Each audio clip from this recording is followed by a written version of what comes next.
Mga boss, another repair tips po para dito sa Sakura na AV735.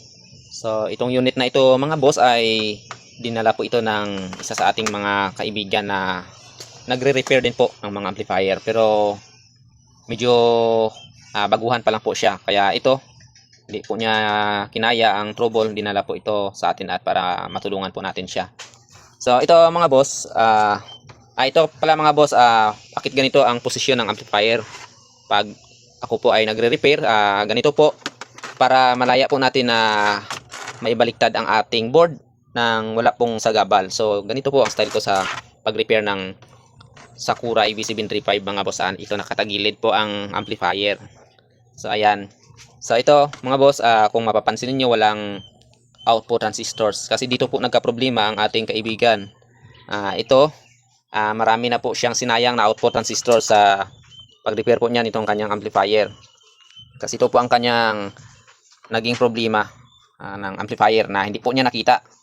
So ito mga boss, dapat pag halimbawa na putok na po ang ating fuse, wag na po nating i-attempt na jumperan o di kaya palitan ng bago. So before po natin palitan ito ng bago, siguraduhin muna natin mga boss na walang problema itong board. So mauna po natin i-check itong mga output transistors natin. Ito baka mayroon pong isa dito na short o may problema.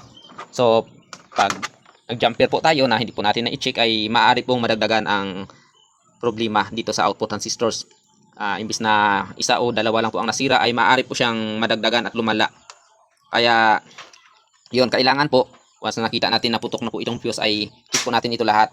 Tapos pag mayroon na po tayong nakitang problema, kahit na isa lang po yan o dalawa, kailangan po pull out natin ulit itong mga ibang transistors para safe po na natin siya na may repair. Check po natin ito, itong maliit na transistors na ito, at saka lalo na po itong ating drivers. Kasi po isa po sa dahilan na halimbawa po na nagpalit po tayo ng bagong transistors, nakakita po tayo ng problema, tapos nagpalit po tayo ng bago, tapos hindi po natin napansin na may isa pala dito sa dalawang drivers ang nasira, ay maaari po na masisira ulit ang bagong pinalit natin. Kaya para safe po, at hindi na po tayo mahihirapan sa pag-trace up ng problema, alisin po natin itong lahat ng OPTs, at saka palitan po natin ang lahat po ng mga nasira dito sa mga maliliit na transistors at saka dito sa drivers, lalo na po sa mga resistors. Pagkatapos po ay magbo-voltage checking po tayo. Yun po yung sinasabi nila na mag-DC out check po tayo. Kasi po pag mayroong DC out itong ating drivers, ay hindi pa po natin pwede i-load itong ating output transistor. So tuturuan ko po kayo mga boss kung paano po ang pag-check kung mayroon pa bang DC itong output ng ating amplifier. Kasi ito, yun, kaya palit siya ng palit ng transistors, nasisira pa rin kasi pinalitan po niya ito ng transistors, ng output transistors, na hindi po siya nag-check ng output. Kasi po ang output po nito, siguro mayroon pa pong DC, hindi po niya na-check. So nagpalit lang po siya ng transistors. So ganito yun mga boss. Siya nga po pala mga boss, ang pinalitan ko pala dito sa amplifier na ito ay itong transistor na ito na maliit, at saka itong dalawang driver transistors na ito. So check natin mga boss kung may DC out pa po ba siya. So ito mga boss, na-plug in na po natin itong amplifier, at saka itong negative ng ating test probe ay ilagay natin dito sa negative ng output ng amplifier. So kahit saan po dito sa kanyang negative kasi naka-common ground naman po ito. Tapos i-reach po natin ang ating tester sa 50 volts DC. So ayan.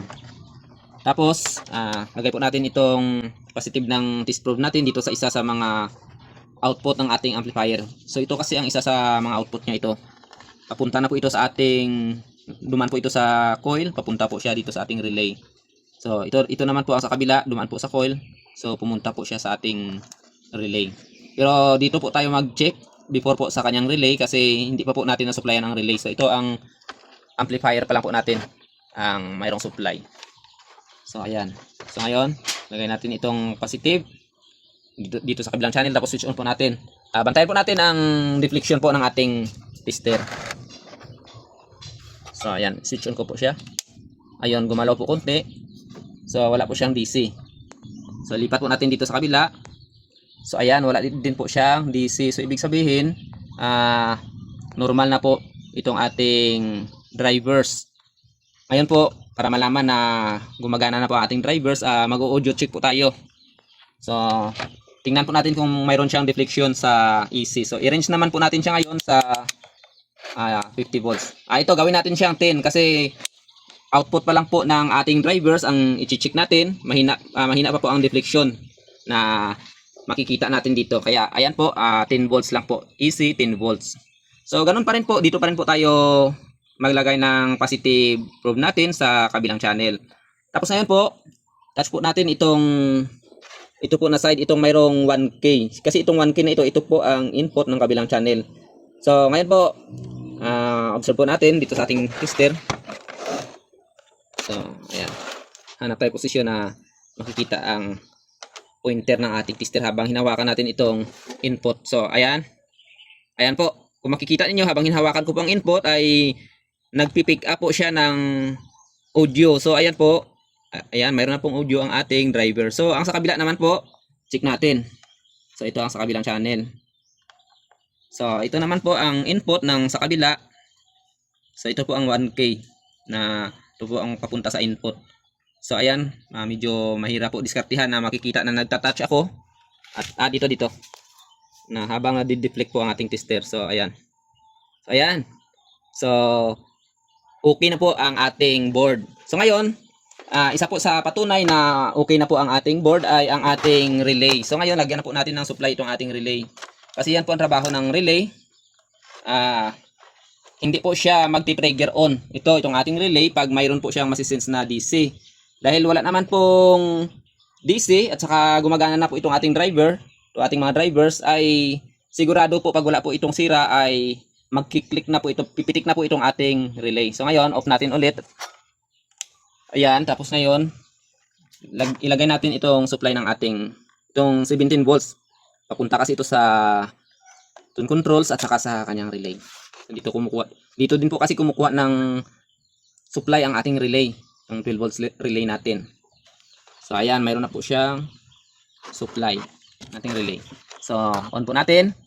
Pag pipitik po ang ating relay ay ibig sabihin okay po siya. Ayun, pumitik po ang ating relay. So ibig sabihin, mga boss, ready na po itong ating board na kabitan nitong ating mga output transistors. So yun lang po mga boss, maraming salamat.